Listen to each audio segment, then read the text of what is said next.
जनाब क्या नाम है आपका? जी मेरा नाम आबिद कुरैशी। यहीं दिल्ली के हैं? जी दिल्ली के। ये वक्फ पे बड़ा हल्ला मच रहा है, इस पे क्या कहना है आपका? सर वक्फ बोर्ड जो है, जो मुसलमानों का हक है वो तो मिलना चाहिए। इसमें कोई भी आज से नहीं है, वो बहुत पुराना है। वक्फ बोर्ड में कोई भी इंटरफेयर नहीं होना चाहिए, क्योंकि जो वक्फ बोर्ड का जो है, ये मुसलमान जो अपनी जो ज़मीन है जो दे देते थे, जैसे अपनी दान कर देते हैं, तो ये वो ज़मीन है। इसमें कब्रिस्तान ही बना सकते हैं, मस्जिद ही बना सकते हैं, कुछ ही बना सकते हैं। इसमें तो वो अपना कोई भी इंटरफेयर वैसा नहीं होना चाहिए। इसके लिए तो ये बस वक्त तो मुसलमानों का ही है ना, तो वक्त मुसलमानों के पास होना चाहिए। हम तो वक्त के उसमें कहेंगे। अच्छा, जैसे आज ये हुआ कि अब जो है वक्फ के बाद में जब ये कानून हो गया तो सबसे ज़्यादा चिंता जो जाहिर की वो मुस्लिम पर्सनल लॉ बोर्ड ने सी, उन्होंने बुलाया। मगर ये पॉलिटिकल लीडर्स को पहले आना चाहिए था। वो वक्फ कमेटी में भी रहे, जेपीसी में कानून पास हुआ, बाकायदे बहस हुई, सब एक साथ बैठ के खाना पानी खाते रहें, बाहर अलग अलग बयान देते रहें। अब जब बिल पास हो गया उसके बाद सुप्रीम कोर्ट गए, अगर पहले चले जाते तो बात कुछ और थी। क्या सियासत सब तरफ? सर ये सियासत तो है ही है, मगर जो देखो वो तो उनके पास है नहीं। अब जब सब आपके हाथ में होगा तो क्या कर सकते हैं? सब चीज़ आपकी है, गवर्नमेंट आपकी है, सब कुछ आपका है, कुछ भी करवा सकते हो आप, तो कोई दिक्कत नहीं है। जैसे बाबरी मस्जिद के लिए वो एक तरफा हुआ था, वो भी आपने करवाया, वो तो सब अपने एक हाथ पे करवा सकते हैं। इसमें क्या चलेगा उनका, बताओ? जब सुप्रीम कोर्ट, हाई कोर्ट जब सब तुम्हारा है तो हमारा क्या है? कुछ भी नहीं। हमारा क्या है इसमें? वक्फ बोर्ड है, ये कैसे भी पास करवा दोगे। तो कभी भी आज तक सन 1947 से आज तक 13 घंटे कभी भी विधानसभा नहीं चली, कभी नहीं चली। ये अब के क्यों चली रात को विधानसभा? वो भी सुबह 4 बजे तक। सुबह 4 बजे तक चली है। अब ये बताइए कभी चली है? कोई ऐसा कोई जल्दी था कि जो उसमें विधानसभा इतनी देर तक चलेगी? कभी चली है तो आप भी बताइए कि 47 साल तक विधानसभा इतनी देर तक चली है, किसी भी मुद्दे पर चली हो? तो ये तो कैसे भी पास करवा लो, कोई ऐसी बात थोड़ा है। वो तो अपना मर्जी, चाहे जैसे जैसे लिखवाना, सब कुछ अपने हाथ में, वो लिखवा लेगा। मगर एक बात और भी देखी गई, जैसे पार्लियामेंट में जब बड़े नेताओं को जो विरोध में थे, जो आज बाहर बोल रहे हैं, उनको आके वहाँ पे विरोध करना चाहिए जम के, उन लोगों ने नहीं किया। और मुस्लिम पर्सनल लॉ बोर्ड तंजीमों, इनको खुद आगे आने पड़ा। जबकि अभी तक ये था कि तमाम पॉलिटिकल, जैसे मुलायम सिंह जब जीवित थे तो विरोध करते थे खुल करके। अभी भी जैसे ममता बनर्जी ने किया, मगर राहुल गांधी वहाँ पे थोड़ी देर के लिए शाम को गए, चले आए। वहीं ममता बनर्जी देखे खुल के विरोध कर रहे हैं, अखिलेश खुल के विरोध कर रहे हैं, तमाम लीडर ऐसे। अरे सब बोलने भी तो देंगे सब, जब किसी को बोलने नहीं देंगे तो क्या होगा ये बताओ? है नहीं, जो भी बोला उसको बाहर निकलो, चलो तुम निकलो बाहर। जो भी बोलेगा तो बाहर निकालेंगे ना उसको। कैसे भी, तो कोई भी चीज़ में किसी को बोलने नहीं देते ढंग से। जब बोलने देंगे जब भी तो कोई करेंगे। वो बोला इमरान प्रतापगढ़ी बोला, वो खुलकर पार्लियामेंट में बोले, वो बराबर बोले, वैसे बोला, इकरा हसन बोली, बताओ किस किस के नाम गिनाऊं? अमानतुल्लाह खान बोला, बोले और जम के बोले, और खास तौर से ओवैसी ने बराबर विरोध किया। ये सब मगर वहीं पे और जो बड़े लीडर थे, आपने देखा होगा, जैसे राहुल गांधी को वहाँ बोलना चाहिए, वो नहीं। वो भी बोला, कुछ बोला, थोड़ा बोला है। राहुल गांधी बोला, ममता भी बोल रही है। तो नहीं, कुछ लोग सियासत भी कर रहे हैं। देखो सर ये तो हम कह नहीं सकते, अभी इनके घर में है नहीं। जो पलट के तो पलट ही गए। वो भी नायडू भी पक्ष में था, हैं, नीतीश भी पक्ष में था, अजीत वो उसका, अरे उसका अजीत का लड़का है ना, वो भी पक्ष में था। फिर तो सब पलट गए। जब तो कहते हम तुम्हारे रहनुमा, फिर तो सब पलट गए।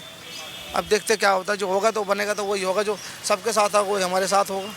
वैसे जैसे कानून ये बन गया और उसके बाद अब जैसे सुप्रीम कोर्ट पे गए, तो अब जो स्थितियां हैं तमाम जगह विरोध हो रहा, क्या आम मुस्लिम इसको मानेगा? नहीं, कोई नहीं मानेगा सर। अभी कुछ देखा होगा अपना, कुछ चार मान लेगा नहीं। 4-5 दिन पहले भी देखा होगा, एक जनाजा ले घूम रहे थे गलियों में, उसको दफना नहीं दिया। अभी तो वक्फ बिल सही से पास भी नहीं हुआ है। यूपी में ये हाल है, अभी भी है नहीं है। बस सर अभी मेरी सवारी आ गई है, मैं चलो। क्या नाम है आपका? अरे सबसे स्मार्ट आप ही बोलो। क्या नाम है आपका? मेरा नाम मोहम्मद फहद मोहम्मद फहद साहब, ये वक्त पे जो हल्ला मच रहा है, इस पे क्या कहना आप? मैं कुछ नहीं बोलूँगा इस बारे में भाई, अभी रोज़ा है मेरा। अच्छा, वैसे अभी कुछ नहीं बोलूँगा सर मैं। आइए, आओ अंदर चले, अंदर का। क्या नाम है सर आपका? जाहिद भाई। हाँ, आओ। जाहिद, हाँ शाहिद। हाँ जी शाहिद भाई, क्या कहना है आपका वक्फ बिल पर? भाई, मैं ये कहना चाह रहा हूँ सरकार से, और मैं सुप्रीम कोर्ट से भी ये कहना चाह रहा हूँ कि जो आधार बिल, जो वक्फ बिल के नाम से जो आपने कानून पास किया है, बिल्कुल सरासर गलत है ये। आप किस आधार पर ये इसको पास कर रहे हैं? और इसको संज्ञान में लेते हुए सारे आदमी के जो मुखालिफ पार्टी हैं हमारे, ये यानी उसके जो विपक्ष पार्टी है, उनसे भी मशवरा करना चाहिए, भैया मैं करने जा रहा हूँ। ये सोशल समाज का जो वर्कर होता है, जो सोशल, जिसको सोशल मीडिया कहते हैं, सोशल मीडिया किसी एक का नहीं होता है, ये सारे समाज के लिए होता है ये। तो उसको भी एक मीडिया, जिसको गोदी मीडिया बोलते हैं, एक तरफ वन साइडेड बात कर रहे हैं आप, एक तरफ की बात सुन नहीं रहे आप, एक तरफ की बात कर रहे हैं। तो ये कानून तो एक जैसा हमेशा नहीं रहेगा उसका, कि भाई हाँ मेरा कानून है और मैंने ये कानून बदल दिया है इसको। कल दूसरा भी कानून आ सकते हैं, वो भी बदल सकता है। तो क्या उसके दूसरे कानून आएंगे तो वो वकील हटा देगा वो, तो फिर हट जाएगी वो। भाई मैं नहीं मानता इस चीज़ को।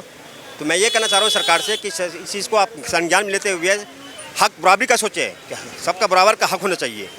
मैं ये नहीं चाह रहा हूँ कि उसने गलत किया या क्या सही किया है मैंने, लेकिन ये जो हुआ है इस बात को आप उठाए इस चीज़ को। और मैं समाज से क्या, मैं मुल्क के जितने मुल्क के बासिंदा हमारे इंडियन हैं, हमारे इंडियन जितने कल्चर, जितने मुस्लिम भाई हैं या हिंदू भाई, सब एक है। मैं उनसे कहता हूँ कि ये अगर सही है तो सही से है, गलत हो तो गलत करें इसको आप, इस चीज़ को। मैं ये आखिर में मैं ये बात करना चाह रहा हूँ और अपने सरकार से यह अनुरोध करता हूँ, निवेदन करता हूँ या उसे बोलिए रिस्पेक्ट करता हूँ कि इस चीज़ को आप गौर करें और इस चीज़ को हटा दें, इस चीज़ को। मेरा ये कहना है। अच्छा, वक्फ बिल में एक बात और आ रही, जैसे शिवसेना है, शिवसेना ने पार्लियामेंट में कहा कि नहीं वक्फ बिल में ये ना हो, ये सब गलत हो रहा। उसके बाद जब ये वक्फ बिल के बाद में शिवसेना क्या कहती है कि मैं कोर्ट में नहीं जाऊंगा, मैं उसमें साथ नहीं दूंगा। और मतलब शिवसेना का इस तरह से पलट जाना एक प्रकार से ये हो गया कि वक्फ बिल का इन्होंने लास्ट में कह दिया मैं सुप्रीम कोर्ट नहीं जाऊंगा, मैं सुप्रीम कोर्ट की पैरवी। तो ऐसा तो नहीं, इन नेताओं ने भी राजनीति की है। मैं ये कहना चाह रहा हूँ कि एक तरफ तो बाइकाट कर रहे हो आप, ये चीज़ गलत हो रहा है, और एक तरफ समर्थन भी कर रहे हो। जी यही चीज़। मैं तो ये चीज़ को मैं कैसे मान लूँ, एक तरफ आप समर्थन भी कर रहा है, एक तरफ बाइकाट भी कर रहे हैं, तो क्यों डर रहे हो आप आने के लिए कोर्ट में? मैं उसे पूछना चाह रहा हूँ शिवसेना पार्टी से कि आप सुप्रीम कोर्ट में आने से डर क्यों रहे हो? उसके ऊपर भी तो सरकार है, आप भी सरकार है, आप भी आप मेजोरिटी में हो, आपके पास भी कानून है। इस चीज़ को आप उठा सकते हो, इस चीज़ को कि भाई जो चीज़ गलत है वो गलत होनी चाहिए, इसमें डरने की कोई बात नहीं है। और सारी पार्टियों से मैं यही कहना चाह रहा हूँ कि अगर सही है तो सही और चीज़ को सामने लेकर आइए कि हाँ भाई ये सही है, ये गलत है, ये मैं ये कहना चाह रहा हूँ इस चीज़ से। अच्छा, आज पूरे देश में हर जगह विरोध हुआ, बंगाल में ज़बरदस्त विरोध हुआ, कलकत्ते वगैरह में लोग सड़कों पे उतरे, महाराष्ट्र में उतरे, राजस्थान पे उतरे, तमाम स्थानों पे मतलब लोग सड़कों पे उतरे, केरल में भी ज़बरदस्त विरोध हुआ। तो क्या कहना आप? बिहार में भी हुआ। हमें यह कहना है कि देखिए, हमें यह कहना है कि सारे जगह विरोध हो रहे हैं कि अगर कहीं ना कहीं सच्चाई इसमें छुपी हुई है कि वक्फ बिल बोर्ड जो मतलब कि ये कानून जो ये संविधान में भी है कि भाई इस चीज़ को आप नहीं हटा सकते हैं, तो इसका मतलब आप संविधान को नहीं मान रहे हैं। जो बाबा राम बी अम्बेडकर साहब जो संविधान बना के गए हुए हैं, तो इस पर हमको चलना होगा। अगर उसको आप बाइकाट कर रहे हैं तो फिर आप संविधान को नहीं मान रहे हैं, ना कोर्ट को मान रहे हैं, ना सुप्रीम कोर्ट को मान रहे हैं। तो ये तानाशाही वाली बात हो गई कि भाई मैं जो करूँगा वही होगा। तो ये चीज़ गलत है, इस चीज़ को हटाना होगा आपको, इस चीज़ को हटाना होगा। वैसे ये बिल क्या मतलब आप लोग सब लोग मानेंगे या नहीं मानेंगे? नहीं, इस चीज़ को कोई नहीं मान रहा, हम क्या मानेंगे इस चीज़ को? सारा हिंदुस्तान नहीं मान रहा इस चीज़ को। कुछ चंद लोगों के मानने से ये चीज़ नहीं आ जाएगी कि भाई हम लोगों ने कर दिया हो गया, ऐसा नहीं हो सकता है। अभी बेंगलोर को देख लीजिए, हैदराबाद चेन्नई को देख लीजिए, बिहार को देख लीजिए, सारे मुंबई महाराष्ट्र को देख लीजिए, सारे लोग मुखालिफ इस चीज़ के हैं कि ये चीज़ नहीं होना चाहिए। आपका क्या नाम है? अभी बिहार में भी बड़ा ज़बरदस्त विरोध हो रहा, बंगाल में भी अपना नाम बताइए। मेरा नाम मोहम्मद सत्तार है। यही दिल्ली के ही हैं? जी, मैं रहने वाला यूपी का हूँ। यूपी का? बिहार में यूपी में भी विरोध हुआ है क्या? बहुत विरोध हो रहा है, सड़कों पे लोग निकले हुए हैं, बहुत ज़्यादा विरोध हो रहा है। असल में क्या है ना, ये एक मैच्योरिटी बगैर इसको पास कर दिया इन्होंने, अपनी मर्ज़ी से काम कर दिया, लोगों की राय नहीं ली, लोगों से मशवरा नहीं लिया। देखो, राय मशवरा होता है, पार्टी होती है, दूसरी पार्टी से ही मशवरा करते हैं, राय मशवरा होता है। तो पूरा अपना भारत का मुसलमान इस चीज़ से खिलाफ है, क्योंकि ये उनके हक में नहीं जा रही है। अभी यूपी में कानपुर, लखनऊ, आजमगढ़ कई जिलों में फ्लैग मार्च भी हुआ है। जी हुआ है, और वहाँ अब भी हो रहा है। तो अब पब्लिक इसी चक्कर में है ना कि एक तरफा कर दिया ना ये, इससे कोई मुसलमानों को बेनिफिट नहीं दिख रहा है उनको, क्या है मुसलमानों को कोई बेनिफिट मिल रहा है उनसे तो, और उनका जो हक है वो भी छीना जा रहा है, जो उनका अधिकार है वो भी छीना जा रहा है उनका। तो कैसे बताइए कि जैसे ममता बनर्जी खुल करके विरोध कर रही बोली, पार्लियामेंट में ओवैसी बोले, प्रताप रामगढ़िया बोले, इकरा बोली, तमाम लोग बोले, तो मगर आपको बता रहे हैं वहीं एक चीज़ और देखी गई है। लोगों का ये भी कहना है, जैसे राम मंदिर बाबरी मस्जिद का हुआ, उसमें बीजेपी को लोग कह रहे हैं, ये भी कह रहे हैं कि कांग्रेस का भी राम मंदिर में हाथ रहा, देखो, मिली इतना भगत तो नहीं रही। मालूम, हमें तो मगर वक्त जिस का तरह पता से राहुल गांधी वहाँ गए नहीं, थोड़ी देर के लिए गए, तो इसमें क्या कहना? राहुल गांधी वहाँ बोले नहीं हमें ज़्यादा नहीं देर, मालूम, वो उनकी जबकि उवैसी खूब बोले। वो उनकी सियासत का मामला है, उनकी पॉलिटिक्स का मामला है, हमें इस बारे से कोई मतलब कुल नहीं। मिलाकर के ये है कि तमाम नेता इसी बहाने अपने वोट की वो अपनी रोटी सेक रहे हैं, कुछ भी नहीं कर रहे हैं, पब्लिक के लिए कुछ नहीं कर रहे हैं, अपने लिए कर रहे हैं। वो पब्लिक के लिए करे तो सब सही है, और जब पब्लिक के लिए नहीं है तो सही है, अपनी अपनी रोटियाँ सेक लो, क्या है इससे?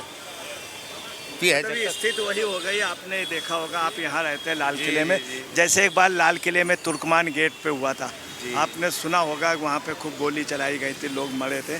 वही कांग्रेस की क्या भूमिका इस समय भी दोनों तरफ राजनीति करने? हम तो राजनीति के मामले में है नहीं, हम तो रोज के रोजी कमाने वाले लोग हैं। वैसे इसमें सियासत ज़्यादा हो गई इस मुद्दे। सियासत ज़्यादा हो रही है, पब्लिक है कुछ नहीं। अब उन्होंने जब सरकार ने कुछ सोच समझ के ही कुछ करा होगा, मुसलमानों का अच्छा ही सोचा होगा उन्होंने, जब ये पास हुआ है। अब ये एक मगर उसका विरोध भी हो रहा है विरोध जबरदस्त। ये हो रहा है ना कि लोगों को समझ नहीं आ रही है अभी। अब अमित शाह जी ने कहा है कि इसका फ़ायदा मुसलमानों को होगा, अब मोदी जी ने भी कहा है कि इसको मुसलमानों का फ़ायदा होगा, कब होगा ये पब्लिक नहीं समझ पा रही है। भाई ये कहेंगे और क्या कह सकते हैं। क्या नाम है आपका? मेरा नाम मोहम्मद मुजीबुर रहमान है। कहाँ के रहने वाले हैं? मैं बिहार का रहने वाला हूँ। दिल्ली में मेरा काम है। कहाँ? ये बताइए, वक्फ पे जो ये हल्ला मच रहा, आज बिहार पे भी काफ़ी जगह प्रदर्शन हुआ है और बंगाल में भी हुआ, यूपी में भी, इसमें क्या कहना? भाई देखो, ये वक्फ बोर्ड का जो बिल है ना, हुकूमत पास करा के कुछ भी नहीं करा सकती है। ये एक मुद्दा उछाल के इसके वजह से हुकूमत कोई माल अंदर करना चाह रही है बहुत तगड़ा, तो लोगों को इधर उलझा रही है ताकि पब्लिक इसमें उलझ जाए, मैं बहुत सारा माल को इधर उधर कर दूँ। मतलब माल मतलब ज़मीन या पैसा रुपया जा जाए, कुछ घोटाला करने के चक्कर में है सरकार, बहुत भारी घोटाला करने के चक्कर में है, ताकि हिंदुस्तान की जनता वक्फ बिल के चक्कर में उलझी रहे, मैं इधर अपना काम दिखा दूँ। उनके जो बड़े बड़े कारोबारी है, जैसे अडानी है, अंबानी है, इसको कुछ देना होगा, तो उसको उलझा रखा है उन लोगों ने। बाकी ये बिल जो है, एक बात बताओ, इस बिल से हुकूमत का क्या लेना है? कोई मतलब है? ये मुसलमानों की संपत्ति है, हुकूमत ने तो इसको दिया नहीं है हमें। ये हम जो मालदार मुसलमान हैं या जिसके पास बच्चे नहीं हैं, वे औलाद है, वो अपनी ज़मीन अपनी संस्था के लिए या अपने अल्लाह के नाम पे दान कर रहे हैं, उसमें तुम्हारा क्या हक है? कोई मीटर ही नहीं लेना देना है। ये तो सब हुकूमत की चाल है, ये सोच रहे कि मैं उसको किसी तरह हड़प लूँ, छीनने के चक्कर में है ये। पर इससे कुछ होना नहीं है, उसके बस की बात नहीं है छीनना, वो लाख कोशिश कर ले कुछ नहीं कर सकती है। और दूसरी बात, कुछ हिंदू संस्था वाले कहते हैं, जैसे कि वो एक ठाकुर है, देवकी नंदन ठाकुर है, उन्होंने ही ये आगे उसी का लगाया हुआ है। वो कह रहा है कि सनातन बोर्ड भी होना चाहिए, तो तुम्हारे अंदर दम है तो तुम भी दान करो ना, तुम्हारा भी सनातन बोर्ड हो जाएगा।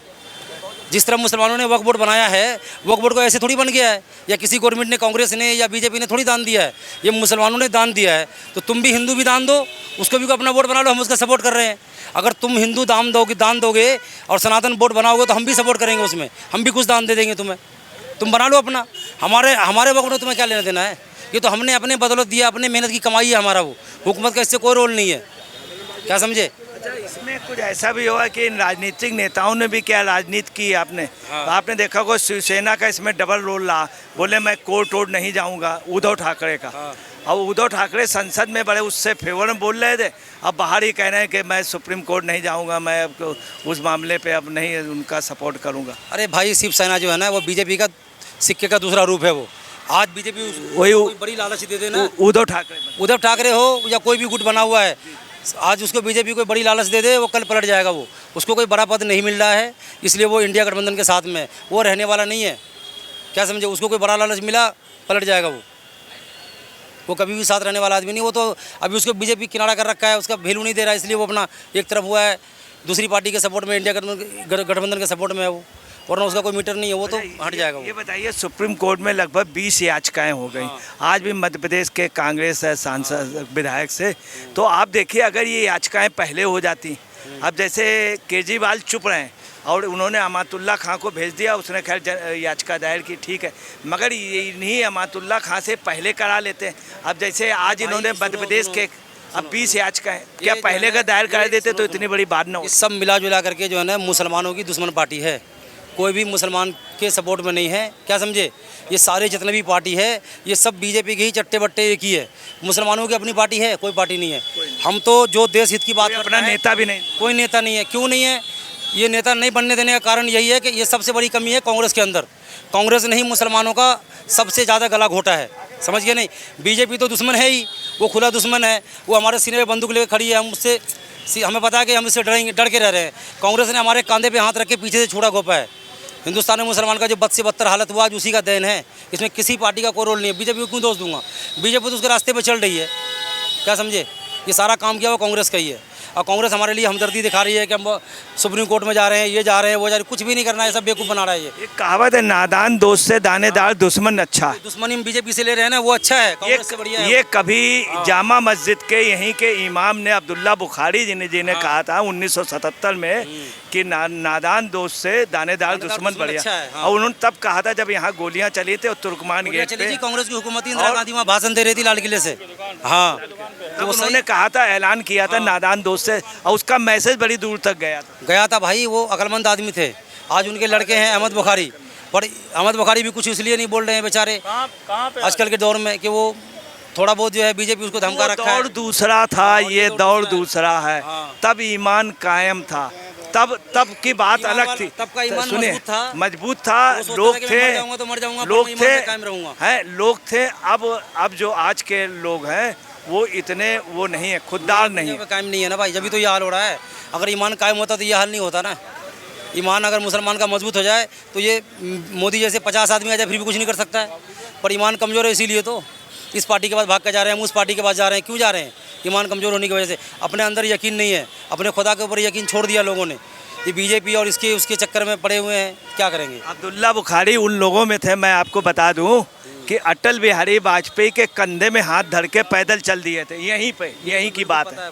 और जिस समय लाल किले से जब फायरिंग चल रही थी उस समय, तो उन लोगों का एक जिगड़ा ही अलग था। भाई वो जैसा आदमी है कहाँ यार, उस जैसा आदमी अगर होता ना तो बीजेपी या कांग्रेस जैसे को चने चब्बा देता। तो जो उन्होंने कहा था नादान दोस्त से दानेदार दुश्मन बेहतर है, तो कर रहे हैं, सामने से कर रहे हैं, ठीक है, हमें पता है। हम किसी ऐसे दोस्त को नहीं बुलाएंगे जो हमारे अंदर हमें कमजोर बना दे। हम ऐसे दोस्त का सपोर्ट तो कभी भी नहीं करेंगे। हम मुसलमान हैं फिर भी कांग्रेस का सपोर्ट नहीं करेंगे, क्या समझे। वो जो हमें कह रहे हैं कि हम आएंगे तो ये कर देंगे, वो कर देंगे, ये सारा आग उसी का लगाया हुआ है, कांग्रेस का ही। भाई साहब ये बताइए कि बिहार में राजनीति बड़ा बदल रही है। जिस माई समीकरण से लालू के ऊपर एक आरोप लग रहा है कि लालू ने वहाँ यादव समाज के लिए किया, आम मुस्लिम के लिए कुछ नहीं किया, कोई सबूत नहीं। वहीं जन स्वराज पार्टी जो है उसके प्रति आकर्षण बहुत ज़बरदस्त बढ़ा है, जन स्वराज पार्टी। और जन स्वराज पार्टी स्पष्ट रूप से कह रही है कि हम मुस्लिम की आबादी के हिसाब से टिकट देंगे, और उन्होंने अभी दिए भी। तो आप क्या समझ रहे हैं, बिहार में सबसे ज़्यादा असर जाएगा इसका वक्फ का? पार्टी में शामिल हुई, मैं बता रहा हूँ आपको। हाँ। जन स्वराज जो है ना, ये बीजेपी का बी टीम है। जैसे दुनिया कह रही है ना, जिस तरह कह रही है ना दुनिया कि ओवैसी MIM को सुनो ओवैसी जी को कह रही है ना बी टीम है, ये बी टीम वही है। कौन? अरे नहीं यार, जन स्वराज नहीं, जन स्वराज बिहार में नई सरकार, नई उपलब्धियों के साथ वो सरकार बनाने जा रही है। 243 के 243 सीट पर चुनाव लड़ने जा रही है।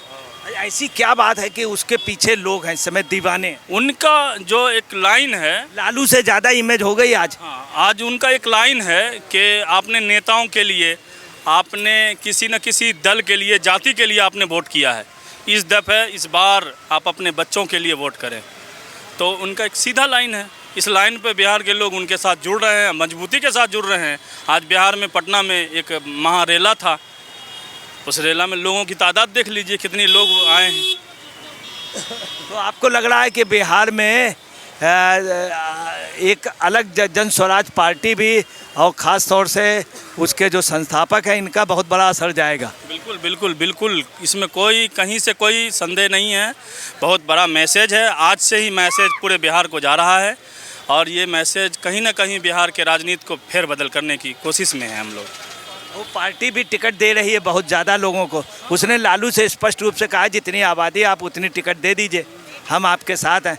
लालू ने उतने मुस्लिम को टिकट नहीं दी, वोट जरूर लिया, वोट पूरा लिया। कभी नहीं, को टिकट देने से मतलब नहीं है ना यार। मुस्लिम को आप उस जगह पे टिकट दो, अगर मुस्लिम का हमदर्द बनना चाह रहे हो तो मुस्लिम को उस जगह पे टिकट दो। सुनो, मुस्लिम को उस जगह पे टिकट दो जहाँ मुस्लिम जीते। ये नहीं कि जहाँ मुस्लिम जीते नहीं, सिर्फ नाम करने के लिए आपने मुस्लिम को टिकट दे दिया। ये हराने वाला चाल मत चलो। मुस्लिम को टिकट दो, सुनो, मुस्लिम को टिकट दो और उसके लिए प्रचार भी करो। जो अभी वो क्या नाम है, जौन सर पड़ेगा वो प्रशांत किशोर जी, वो अगर टिकट दे रहे हैं मुस्लिम को हमदर्द है तो उसके साथ जाके उसका प्रचार भी करे।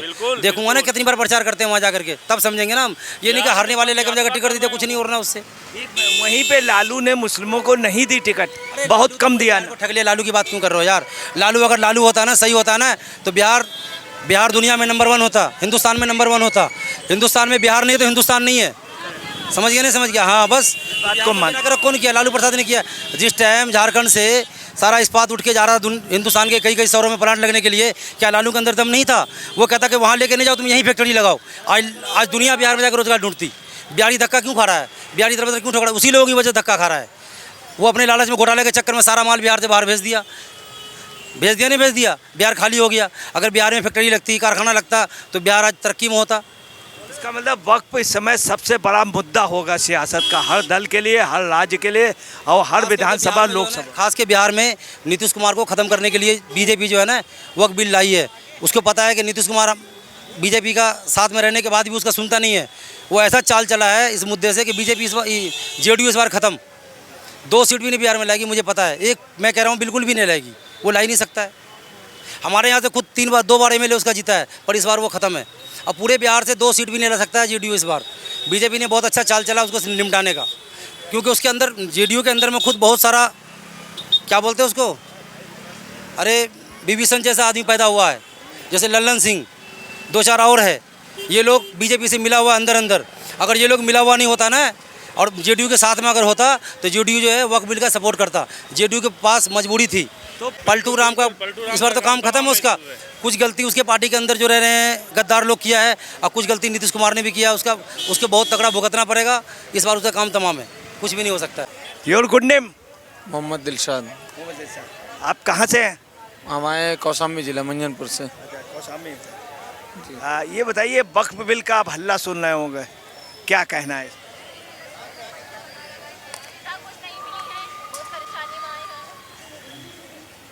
वक्फ बिल के बारे में भाई मैं कुछ नहीं टिप्पणी कर पाऊंगा इस पे। वैसे क्या ये वक्फ बिल का सब जगह विरोध हो रहा है, जबरदस्त विरोध हो रहा है, आवाम सब जगह कर रही है, पूरे सही हो रहा है। इसके लिए मैं कहूँगा कि विरोध सही हो रहा है। बाकी और ज़्यादा कुछ टिप्पणी नहीं कर पाऊँगा। आखिर अगर ऐसा कुछ होता तो पहले से होना चाहिए। ये कोई नया एक बात आ रही है कि वक्फ बिल से एक मतलब सब जगह ये चर्चा है, क्या मस्जिदों या उस पर भी आँच आ जाएगी? प्रधानमंत्री कह रहे हैं ऐसा कुछ नहीं होना है, कोई प्रश्न नहीं उठता। तमाम लोग इस तरह की भी बातें कर रहे हैं, तो ये एक कन्फ्यूजन क्रिएट है आम मुस्लिम के सामने। उनके सामने एक डर ये भी है कि ऐसा तो नहीं मस्जिद हमारे ईदगाह वगैरह चले जाएंगे, जबकि कोर्ट कह रहा, वक्फ बिल कह रहा, प्रधानमंत्री कह रहे हैं, सरकार कह रही। अब क्या है, क्या यही एक इसी अफवाह में या इसी असमंजस में सारा ये माहौल ये वैसा होता जा रहा है ख़राब? आम आदमी इसी बात पे चिंतित है। इस पर मैं कोई नहीं टिप्पणी कर पाऊंगा भाई, किसी और को ले लीजिए ज़्यादा। वैसे क्या आप लोग ये स्वीकार करेंगे? दिल से नहीं कर, दिल गवारा नहीं कर। जब उसके लिए देखा जाएगा, अभी हम कुछ नहीं टिप्पणी करेंगे। जब आएगा हमारे उसमें तो उसका हाँ ना के जवाब हम जब ही देंगे, अभी हम कुछ नहीं बोलेंगे। क्या नाम है साहब आप? मोहम्मद रफत। मोहम्मद रफत साहब कहाँ के रहने वाले? जाफराबाद। जाफराबाद, दिल्ली के। जी। अच्छा, वक्फ बिल पे क्या कहना आपका? पहले उनसे बात कर लो, पहले उनसे बात कर लो। मुझे उनके बारे में पता नहीं है, बेकार में। वैसे क्या तमाम लोग विरोध कर रहे हैं और कुछ लोग समर्थन में? मेरे को इसके बारे में जानकारी ना, मैं बेकार आपसे कहूँ तो इस वजह से मैं कुछ कह नहीं सकता। वैसे हल्ला तो सुन रहे होंगे आप लोग, तो चिंतित भी होंगे क्या ये चल रहा है? हाँ, वो तो हो रहा है, गलत है ये तो जो हो रहा है। हाँ, अच्छा, मगर गलत का उतना जबरदस्त विरोध बहुत देर में हो रहा है। हाँ, देर में तो हो रहा है। बाकी ये है कि ना भाई साहब, आहिस्ते आहिस्ते आंधी उठती है। जब उठे है तो आंधी जो उठेगी आहिस्ते आहिस्ते उठती है। जब बबूला बनता है तो आहिस्ते आहिस्ते घूमेगा, उसके बाद में जब बड़ा बबूला बनता है। तो इसका कहानी यही है, मतलब एक प्रकार से तूफान आने से पहले की शांति है। हाँ जी, बस ऐसे ही है। बस कोई तूफान आता तो उसके पहले बड़ा हवा रुक जाती, लुट जाती है। वैसे आज कई जगह लोगों ने विरोध किया है, अभी याचिकाएं भी दायर शुरू होनी हो गई। आज के बारे में आज खास तौर से जुमे में रखा गया था कि विरोध करेंगे सब लोग। हाँ, आज के बारे में ये पता नहीं है, क्यों मैं सो गया था। हाँ, और अभी आया हूँ मैं भी अभी। वैसे कुल मिलाकर के बिल ठीक है कि गलत है? ये तो गलत है। हाँ गलत है ये तो। आप लोग स्वीकार नहीं करेंगे? नहीं, इस बारे में नहीं कर सकते हम। हाँ, जो गलत है वो गलत है, गलत का साथ दोगे क्या फ़ायदा उससे, ये बताओ जरा। हैं भाई, गलत तो गलत ही है। अब कोई भी गलत हो तो गलत तो हर आदमी कह देगा गलत है। तो इसीलिए ये स्वीकार नहीं किया जाए? नहीं, इसके बारे में नहीं होगा। साजिद अली। कहाँ? यहीं दिल्ली में रहते हैं? यार परदेसी आदमी है, क्या काम है बताइए। कुन्ने काम कुन्ने वक्फ पे पूछना था। वक्फ का बड़ा हल्ला सुन रहे होंगे, क्या है कुछ आप लोग बड़ा? काम करते ही नहीं है तो क्या अल्लाह गुल्ला होगा यार। सही बात, जैसे बड़ा हल्ला सुन रहे होंगे। कुछ भी नहीं है सर, फुर्सत ही नहीं, काम वाम ही नहीं है तो क्या करेगा। मेन चीज़ है कमाना खाना, इसी में इतनी महंगाई चल रही है कि बहुत बुरा हाल है। अभी कुछ भी नहीं है, काम धंधे बिल्कुल नहीं है। बाकी दुनिया परेशान है, आप और देखें लोगों से अंदर जाकर, बहुत परेशान है।